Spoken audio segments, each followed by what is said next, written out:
Again, let me thank Mr. Nise and the other officers of AREL for the kind invitation to be with you here this afternoon to speak at this forum.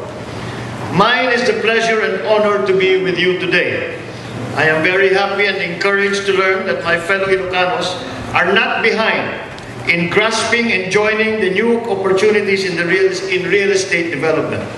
This is what is currently being enjoyed in our urban centers in Metro Manila, in Cebu, in Davao, and in Iloilo. I'm confident that as real estate practitioners, you are well informed on the current developments in the real estate sector, especially in the housing component. But with your indulgence, allow me to refresh you on what I believe are the important developments of the current economic environment for the real estate sector and their impact on housing development in Region 1. Let me start, my friends, this analysis of the different factors that have influenced the growth in the demand for real estate. Consider firstly the growth in the remittances of overseas Filipino workers. For the past 5 years, more especially in the last 3 years, the Philippines has been surviving economically principally on the increasing dollar remittances of our OFWs. With a 7% growth in 2011, OFW remittances increased to a level of $20.11 billion in 2011, representing 6.8% of our gross national product. That is compared with 14.4 billion in 2007. Preliminary figures reveal that before the last quarter of 2012, OFW remittances have already reached the 21.1 billion level. Mukhang aabot tayo sa 22 billion dito sa taon ng 2012. Around 92% came from the Ilocos region. And that should not be a surprise because alam naman natin maraming OFW ay galing sa norte. This is compared to 12.5% from the National Capital Region, 14.3% from Central Luzon, and 16.5% from Calabarzon. And I have to say that these statistics will also change if we include and recognize the existence of the unregistered OFWs, yung ating mga mahiwagang TNT. The huge amount of OFW remittances to their families and relatives here in our country has propelled the Philippines into a consumption-driven economy. In 2009, for example, OFW household expenditures registered approximately 43.3% on food, which in turn directly impacted the retail sector. The real estate expansion to the regions brought about by major mall developers and Metro Manila retailers and the proliferation of fast food chains is a direct response to this spending phenomenon. Of the total expenditure pattern of OFW households, some 2.1% or $364 million in 2009 was reportedly spent on housing. I am sure that you have witnessed these developments in our region. Consider next the growth in business process outsourcing, BPOs. From a level of 3.2 billion in revenues in 2006, BPO revenues have increased to 8.9 billion in 2010, representing an average annual growth of 24%. Direct employment more than doubled from 240,000 in 2006 to 525,000 in 2010. The Business Processing Association of the Philippines has recently announced a roadmap projection of BPO revenues amounting to $25 billion by 2016 or a growth rate of some 19%. By 2016, an estimated 1.3 million will be employed directly by the industry, with an estimated direct payroll valued at $12.9 billion or 56.4 billion pesos. About 232 billion pesos or 41% shall be spent on food, while 73.7 billion pesos or 13% shall be allotted by BPO employees for housing expenditure. Now let us go to the third consideration, the growth in tourism. In 2010, the number of tourist arrivals reached 3.5 million, increasing to 3.74 million in 2011, and by 2016, the DOT projects 6.3 million visitors. Likewise, dollar receipts reported in 2010 of 2.4 billion increased to 2.67 billion in 2011, and by 2016 is estimated to reach $4.5 billion.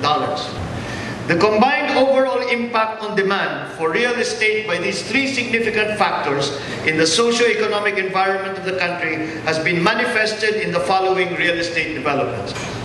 Preferences of OFW households have been clearly focused on housing, second only to food. OFWs have now therefore become the major market of housing developers all over the country. Low-cost housing units, which we classify 1.25 to 3 million, and mid-end units classified at 3 million to 6 million are the primary targets of the OFWs. In the urban areas, the young generations of OFWs with higher disposable income consumes most of the residential condominiums today. The continuing growth in BPO influences both the rental housing units for its young employees and the surge in office space rentals. The resultant increase in rental housing units catering to BPO employees unfortunately also led to the property price increase of 59.3% from 2005 to 2008, although that rate of increase has slowed down in 2011 to 5.5%. The real estate for office space is currently characterized with limited turnover, rising leasing rates, and strong pre-leasing demand. The targeted increase of at least 10 million tourists and 36.5 million domestic travelers by 2016 shall require many, many more hotel and resort rooms, which is expected to be insufficient as they stand. This lack of hotel and resort rooms significantly points to the direction by which public and private sectors should focus on. Additionally, most tourists who are young professionals have been observed to have shown their preference for low-budget hotels. The current global demand for theme parks, family entertainment resorts, and MICE, M-I-C-E, or meetings, incentive travels, conventions, and exhibitions, has likewise reached the Philippines. We have to admit that the country right now has limited facilities for this kind of tourist destination. But slowly, but surely, the tourist industry has felt this demand and has begun to react positively to this development. Retirement villages and more land area exposing our cultural, beach, and wellness have likewise been identified as tourist spots which should be able to compete with whatever other Southeast Asian countries have to offer as vacation alternatives. Now let us look, that is the demand side. This is the money that is being made, ito yung kinikita ng mga OFWs, ito ang magiging demand na manggagaling sa BPO, ito yung mga demand na manggagaling sa mga turista. So now let us look at the other side. Let us look at the supply side of the situation. This has shown, the supply side has shown positive responses despite financial limitations, government policy restrictions, and the availability of land. Number one, in the housing sector, initial projections indicate that around 48,000 residential units will be completed by 2012 and 2013, with an additional 56,000 units for completion towards the end of 2015. The highest deficiency, however, has been observed to be in the economic size housing of almost 2 million units compared to socialized housing with 624,200 unit shortage and 484,325 deficiency units for low-cost housing. So yun ang kulang natin na sa mga developers, that these are the areas that we are anticipating are going to have a differential between supply and demand. From 2001 to 2011, the total shortage of housing units for all households was estimated at 2.7 million units. For the information of everyone, our working number has been 3.5 million units when we are discussing the shortage of housing in the Philippines. We are told by the HUDC that the estimate for 2012 will suddenly rise to 5.3 million units is going to be what they are going to. So these are very conservative kasi nakalagay dito 2.7 million units. And that is from looking at the supply side. But that is only from the BPOs, the OFWs, and also the tourists. But there will be more demand also from local Filipinos because, of course, we are continuing to make more Filipinos, and all of those Filipinos will be needing their own housing infrastructure. In the case of condominium units, the Calabarzon region leads the country as new and upcoming construction are now being experienced in Metro Cebu, Metro Davao, and Metro Iloilo. In Metro Manila, an estimated supply of 8,253 units of upcoming new residential condominiums is expected to be completed in 2012, with an additional 5,028 units by the end of 2013. Two-thirds of these additions are supplied by 4 districts, namely Quezon City with 24%, Makati with 18%, Mandaluyong 15%, and Manila that supplies 12%. The regional comparison of residential supply among the 5 regions of the country reveals the concentration of housing activities in the NCR. In 2006, NCR got 46% of the total. Central Luzon, 25%. Metro Cebu obtained 16%. Metro Davao reported 11%, and Southern Luzon 2%. Now, let us look at the changes. By 2011, NCR increased its share to 61%, mainly because of the condominium projects. On the other hand, Central Luzon, Metro Cebu, and Metro Davao suffered decreases amounting to 19%, 11%, and 7% respectively. So ang bumubulusok talaga sa real estate market is now NCR. And I mention this because we are not from NCR. So I think that there is a possibility here, there is a potential here for our developers. In 2010, about 525,000 direct employment and 1.325 million indirect employment were generated by BPO. The BPO has become a very, very important sector of our economy. I think as of early this year, or sometime early to the middle of this year, nalampasan na ng Pilipinas ang India sa BPO, sa call centers, etc. So you can see that this is going to continue to grow. And when I was talking to some of the big BPOs that in Manila, and I was asking them what will be the growth. They said we will continue to grow. The only bottleneck or the only shortage that they have is the people, the employees, because they have to train them at hindi naman basta biglang kahit sino pwedeng ipasok. They have to go through training, and that is where the difficulty arises. A sizable portion of these employment figures is filled up by migration of labor from nearby provinces, notably in NCR and Calabarzon. Ostensibly, such urban migration triggers residential condominium supply in the urban centers, particularly Metro Manila. As of June 15, 2012, about 143,123 upcoming residential condominium units in Metro Manila have been registered. More than 2/3 of the upcoming supply is located in Quezon City, Makati, Mandaluyong, and Manila. Similar trends in upcoming residential condominium supplies have been observed in Metro Cebu, Metro Davao, and Metro Iloilo. By 2016, the roadmap estimates a direct employment figure of 1.3 million and a 3.2 million indirect employment figure for BPOs. The large increase in employment figures shall manifest in more residential units in the urban areas. Major increases in supply of offices for BPO use have been observed during the past 5 years, coincident with a rapid increase in BPO locators in Metro Manila, spreading to other urbanized regions. Demand pressures have consistently defined location and quantity of non-residential units.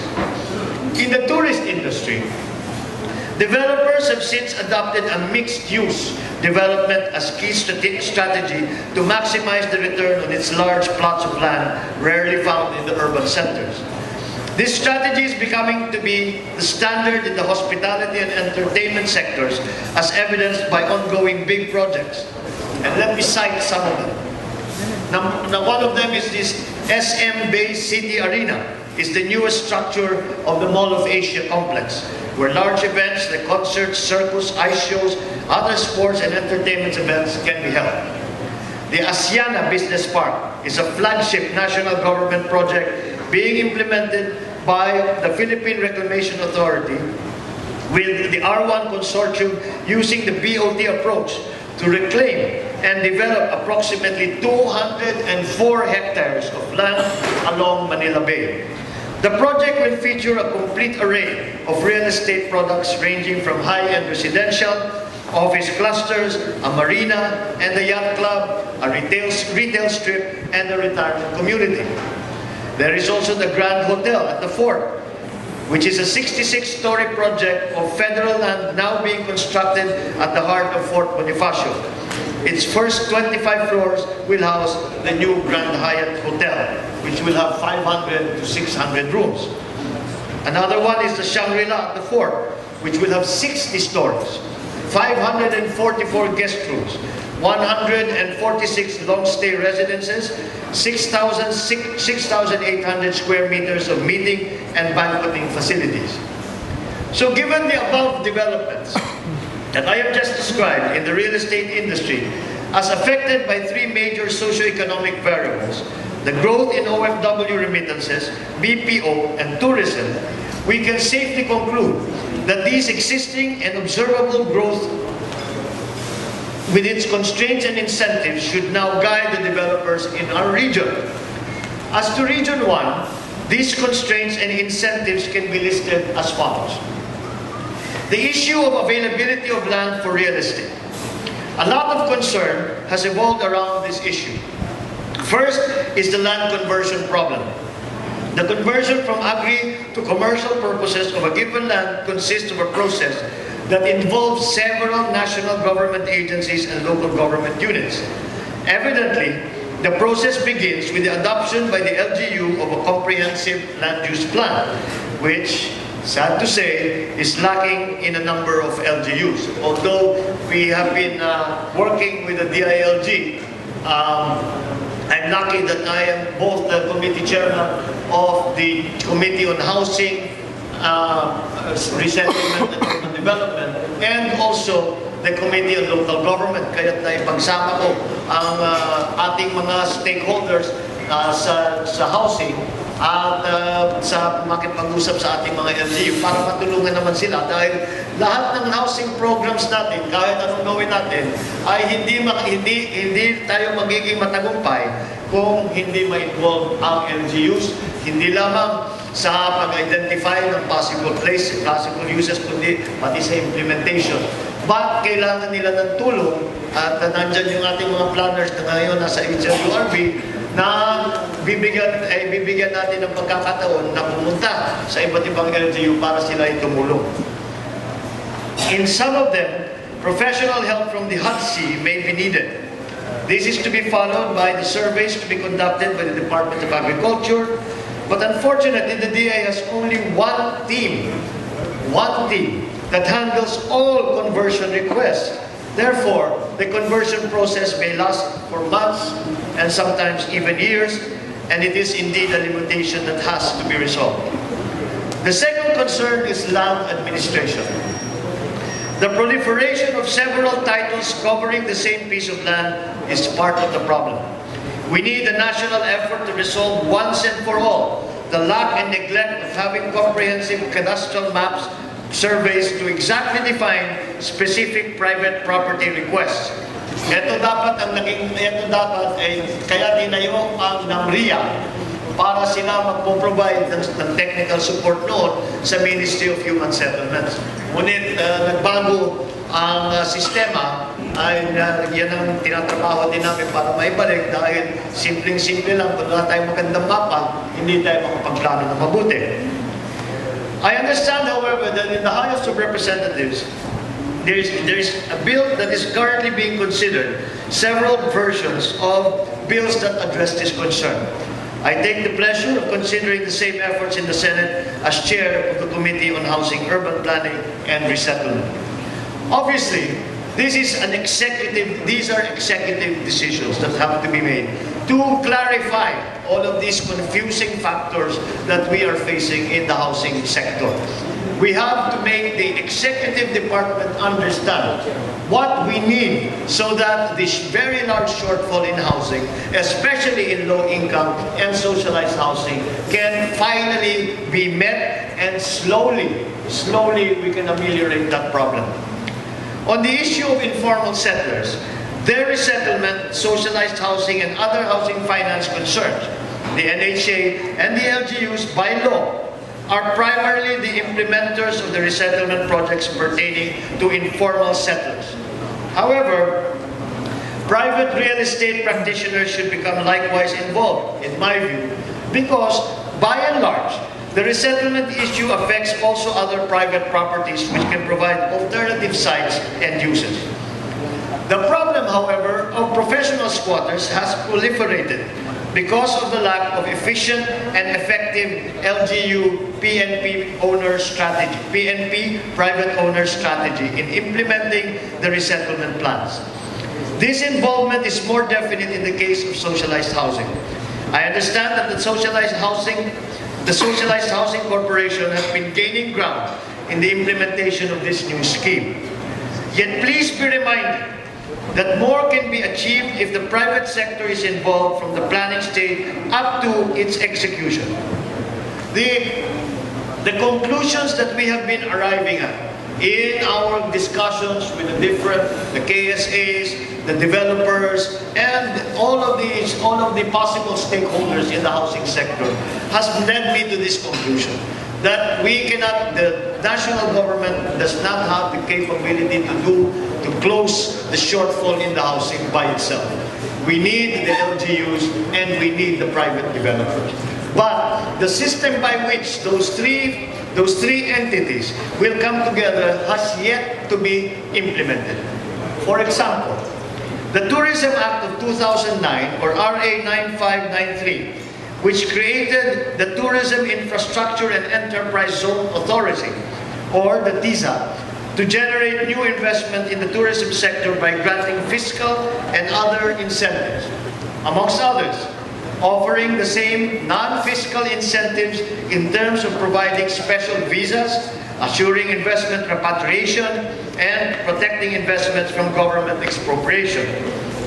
Also, they have a 6-year income tax holiday compared to 4 years for both BOI and PEZA, and they assist locators with local issues concerning their host communities. PEZA Resolution number 12-329, July 2012, with regionalization in aid of the urbanization of the provinces as the main thrust of the resolution. Arid Region 1 developers should now actively participate in the upcoming private and public participation projects, the PPP projects. Apparently, unfortunately, there is still not a prescribed manual, code, or list of rules governing the localized version of the PPP. Sa ngayon, yung PPP sa national lang natin nakikita, but again, we are pushing hard for a local version to immediately be made para kayo mga developer will be able to enter into these agreements.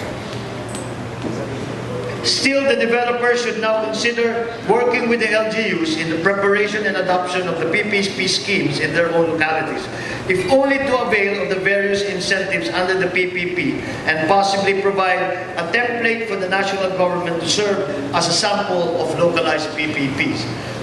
Sa aking palagay, yung PPPs may malaking potential. Unfortunately, hanggang ngayon, wala pa tayong nakikitang malaking programa, which is unfortunate because I think in last year's budget, we appropriated 25 billion for I think this year it is going to be a slightly larger number. Again, it seems to me that it is a waste na hindi nagagamit yung perang yun that is available for these PPPs. And maybe once we have been able to put together the implementing rules or the manual or the codes, then I would suggest that you immediately look into it and take advantage. My friends, I have to stop at this juncture because if I continue, I can talk about this all day. I'm afraid that I will not be able to contain my enthusiasm in giving you my personal pointers and directions in the development of our region. Suffice it to say that the above analysis and statements come direct from my heart and my years of experience as a local government executive. Moreover, they signify my sincere concern to help you achieve what I dream to be, the development catalyst in the region. So thank you to all. Diyos di naman iti pag-imbitan nyo, kanyak, dahil forum nyo. I hope that this will be the start of a continuing and a dynamic dialogue between your organization and my office. Maraming salamat sa inyong lahat. Diyos di nagkakaraming.